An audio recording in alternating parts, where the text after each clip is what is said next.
Hello दोस्तों, Mahakali defence academy classes में आपका स्वागत है। आज हम लोग इंडियन आर्मी जनरल ड्यूटी के जीके जीएस क्वेश्चन को पढ़ने वाले हैं। मेरा नाम है गुलाब ठाकुर और चलिए आज हम लोग पढ़ते हैं सेट नंबर 1। पहला क्वेश्चन है, विश्व स्वास्थ्य दिवस कब मनाया जाता है?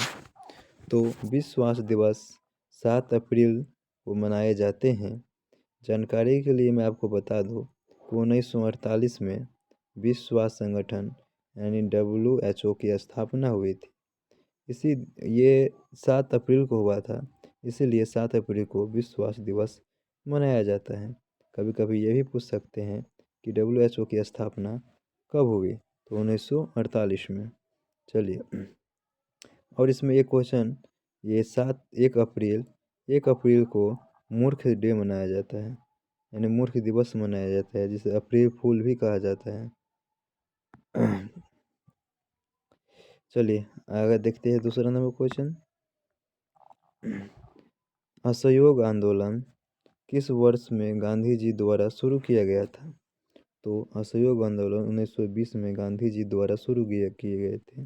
और 1919 में 2 घटना हुआ था बड़ी, जो पहला रोलेट एक्ट जो 18 मार्च को हुए थे 1919 में, और दूसरा जालियांवाला बाग हत्याकांड जो 13 अप्रैल 1919 को हुए थे।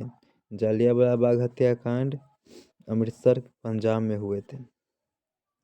1922 में आपको पता होंगे कि एक चौरी चौरा हत्याकांड जो गोरखपुर में हुए थे, इसमें 22 पुलिसकर्मियों को जिंदा जला दिए गए थे थाने के अंदर। इसीलिए महात्मा गांधी ने 1922 में असहयोग आंदोलन वापस लिया था। चलिए अगला क्वेश्चन देखते हैं। अगला क्वेश्चन है कि कायक इनमें से किससे संबंधित है? तो कायक इनमें से नाव से संबंधित हैं। चलिए हम अगला क्वेश्चन देखते हैं। अगला क्वेश्चन है हमारे, नासिक किस नदी के तट पर स्थित है? तो नासिक हम आपको बता दें कि ये गोदावरी नदी के तट पर स्थित है। क्वेश्चन नंबर 5, भारत का एकमात्र जल प्रशिक्षण जहाज है? तो भारत का एकमात्र जल प्रशिक्षण जहाज जिसे INS तरंगिनी कहा जाता है। ऑप्शन नंबर ए। दुनिया की सबसे लंबी नदी अमेजन कहाँ से बहती है? तो दुनिया की सबसे लंबी नदी अमेजन ये साउथ अमेरिका, जिसे दक्षिण अमेरिका भी कहा जाता है, वहाँ से बहती है। और एक चीज़ और, विश्व की सबसे बड़ा मरुस्थल जिसे सहारा मरुस्थल कहा जाता है, ये दक्षिण अफ्रीका में है। और भारत में थार मरुस्थल जो राजस्थान में है। इसके बाद 7 नंबर क्वेश्चन देखेंगे हम लोग, कौन सा दस्तावेज भारत की आधिकारिक भाषाओं का विवरण रखता है? तो इसका राइट आंसर हो जाएगा आपका 8। ये 8 नंबर दस्तावेज जो भारत की आधिकारिक भाषाओं का विवरण रखता है। अगला क्वेश्चन, भारत सेना में कमानों की संख्या होती है? तो भारतीय सेना में कमानों की संख्या 7 होती है। क्वेश्चन नंबर 10, जिम कार्बोनेट राष्ट्रीय उद्यान कहाँ स्थित है? जिम कार्बोनेट राष्ट्रीय उद्यान आपको उत्तराखंड में स्थित है, जहाँ केदारनाथ। सऊदी अरब की मुद्रा क्या है? सऊदी अरब की मुद्रा रियाल है, याद रखिएगा, बहुत इंपॉर्टेंट क्वेश्चन है।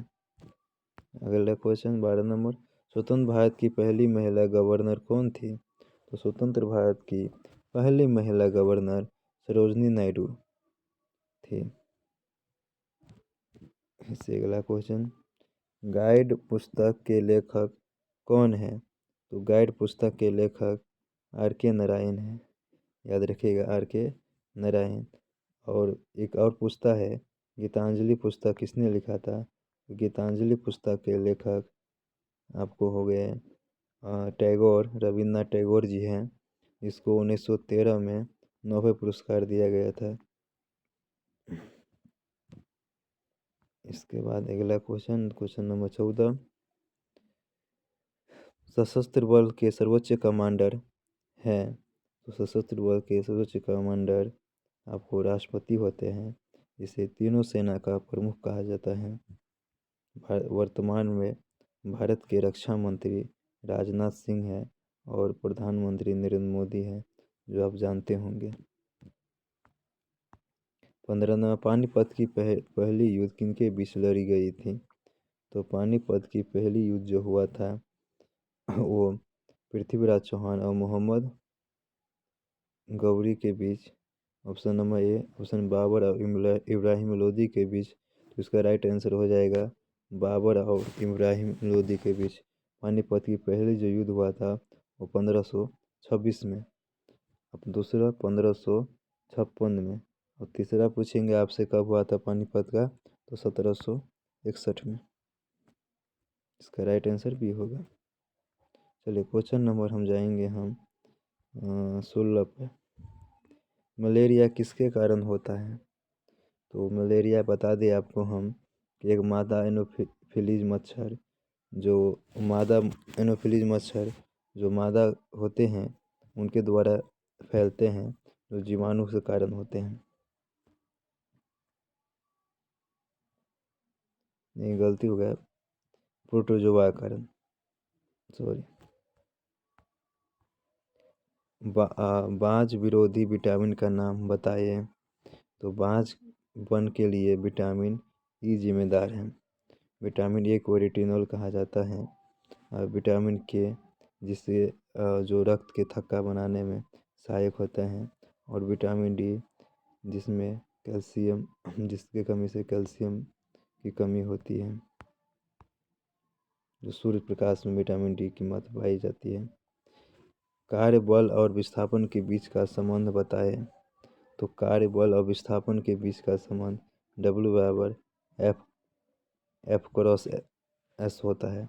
यहाँ S को विस्थापन बोलते हैं, F को बल बोलते हैं। तो कार्य का ऐसा ही मतलब अगर पूछ देगा तो उसका जूल होता है। और ये भी कभी कभी पूछ देते हैं कि 1 जूल में कितने अर्घ होते हैं? तो 1 जूल बराबर 10 के पावर 7 अर्घ होते हैं, याद रखिएगा। अगला क्वेश्चन, कौन सा रसायन पौधे से प्राप्त होता है? 19 नंबर क्वेश्चन है।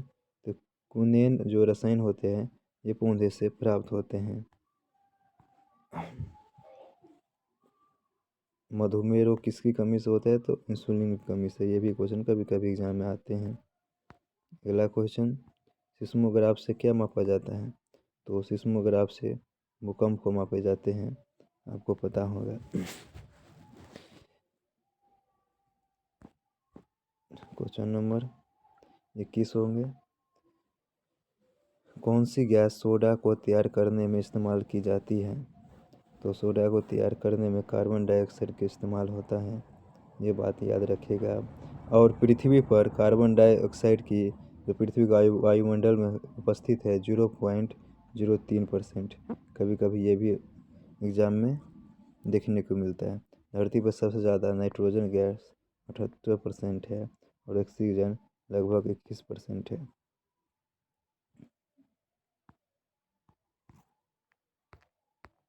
क्वेश्चन नंबर 22 देखेंगे हम लोग, इनमें से कौन एक अदिश मात्रा है?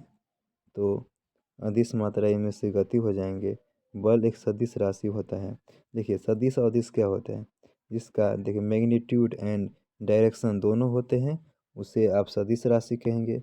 यानी कि मान लीजिए हम कोई काम कर रहे हैं और क्यों कर रहे हैं, किस उद्देश्य से कर रहे हैं, अगर दोनों चीज़ आपको पता है तो आप सदिश हो गए। और अदिश होते हैं जिसके पास काम तो कर रहे हैं लेकिन उसके पास कोई उद्देश्य नहीं है, तो ये अदिश कहलाते हैं। गति कहीं भी हो सकता है, कोई नहीं ठीक कि कहाँ आगे पीछे दाएं कहाँ हो जाए। बल एक निश्चित दिशा में लगता है, जहाँ आप आगे लगाइए या पीछे लगाइए उसका एक दिशा होता है, इसीलिए बल एक सदिश राशि है। त्वरण भी एक सदिश राशि है, याद रखिएगा। एक बार एग्जाम ये भी आता है कि आवेग कौन सा राशि है? तो आवेग भी एक अदिश राशि है जिसे इम्पल्स कहा जाता है। क्वेश्चन नंबर 10, हीमोग्लोबिन का मुख्य घटक क्या है? तो हीमोग्लोबिन का मुख्य घटक आयरन है। याद रखिएगा, हीमोग्लोबिन का मुख्य घटक आयरन है। और रक्त लाल क्यों होता है? तो हीमोग्लोबिन के कारण। और आयरन की कमी से क्या होता है? कभी कभी ये भी एग्जाम पूछते हैं, तो एनीमिया रोग हो जाता है, जो महिला में देखने को मिलता है, खून की कमी से एनीमिया, आयरन की कमी से। चलिए क्वेश्चन नंबर 24 देखेंगे हम लोग। एक जीव की संरचनात्मक और क्रियात्मक इकाई को क्या कहा जाता है? बहुत ही अच्छा क्वेश्चन है और बहुत ही आसान क्वेश्चन है। तो एक जीव की संरचनात्मक और क्रियात्मक इकाई को कोशिका कहा जाता है, जो आप पढ़े होंगे।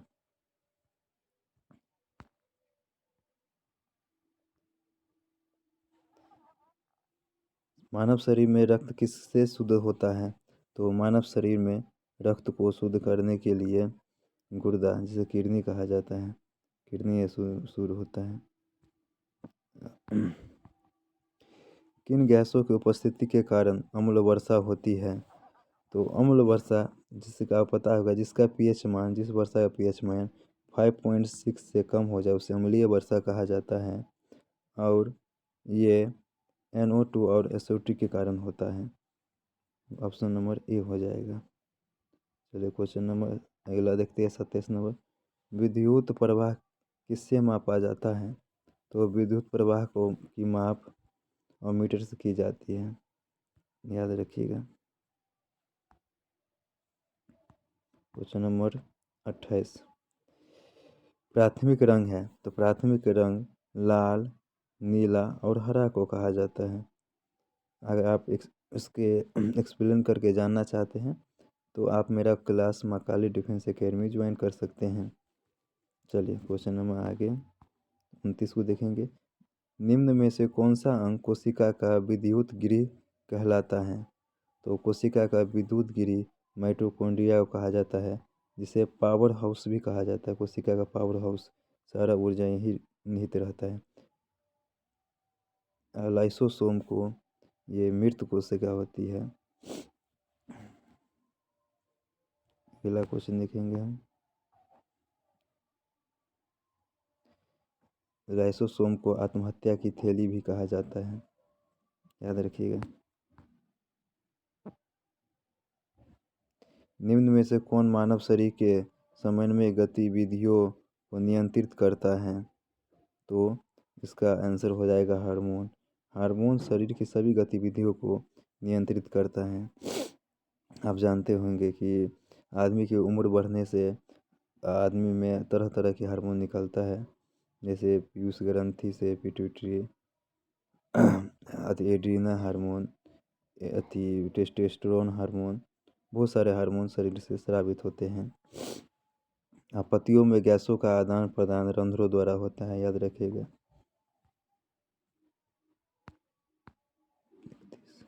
31 नंबर क्वेश्चन पढ़ेंगे हम लोग। हवा में कितने प्रतिशत कार्बन डाइऑक्साइड होते हैं? तो अभी हम बताए थे कि हवा में कार्बन डाइऑक्साइड 0 पॉइंट, ऐसे तो NCERT में 0.03% दिया है, लेकिन इसकी मात्रा अभी बढ़ गया है, 0.04% कहीं कहीं दिया रहता है, तो आपको इसी को सही मान के चलना है। 21% ऑक्सीजन रहते हैं। 32वां क्वेश्चन, मनुष्य में गुणसूत्रों की संख्या कितनी होती है? तो मनुष्य में गुणसूत्रों की संख्या आपको 46 होती है, 23 जोड़ा होता है। इसके बाद मनुष्यों में मांसपेशियों की संख्या कितनी होती है? तो 33 का आंसर 639, यानी ये हो जाएगा। अगला क्वेश्चन, किडनी की मौलिक इकाई क्या कहलाती है? तो किडनी की मौलिक इकाई नेफ्रॉन कहलाती है। याद रखिएगा, किडनी की मौलिक इकाई नेफ्रॉन कहलाते हैं। 35 नंबर, जो आज के लास्ट क्वेश्चन होंगे, देखेंगे हम। कौन सा जीवाणु दूध को दही में परिवर्तित करता है? तो दूध को दही में लैक्टोबैसिलस नामक जीवाणु दूध को दही में परिवर्तित करता है। चलिए आज के लिए इतना ही। अगर आपको क्लास पसंद आए हो तो मेरा क्लास को लाइक और सब्सक्राइब ज़रूर कीजिए। धन्यवाद।